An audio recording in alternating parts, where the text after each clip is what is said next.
جس سے آپ کے مال و جان کی حفاظت ہوگی۔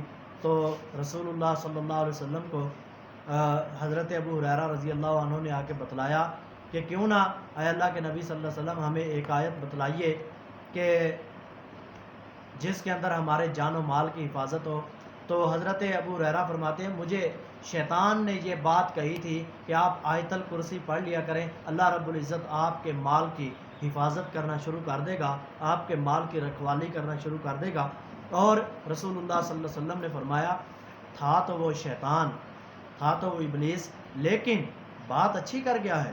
آج ہمیں اللہ کی قسم رسول اللہ صلی اللہ علیہ وسلم نے فرمایا ہے جو بندہ بھی رات کو سوتے وقت آیت الکرسی کی تلاوت کر کے سوتا ہے، اللہ رب العزت ایسے بندے کے اوپر ایک فرشتہ نگرانی کے لیے، نگہبانی کے لیے مسلط کر دیتا ہے، جو ساری رات اس کے اوپر پہرا دیتا رہتا ہے، اس بندے کی حفاظت کرتا رہتا ہے۔ یقیناً آج ہم آیت الکرسی کو اپنا ورد بنا لیں، زندگی کا حصہ بنا لیں، ہر نماز کے بعد پڑھا کریں، اللہ تعالیٰ ہماری حفاظت کرے گا۔ جو بندہ اس کو نہیں پڑھتا اس کے اوپر نہ اس کی حفاظت ہوتی ہے، جو بندہ اس کو پڑھتا ہے اسے سیکیورٹی گارڈ کی بھی ضرورت نہیں ہوتی۔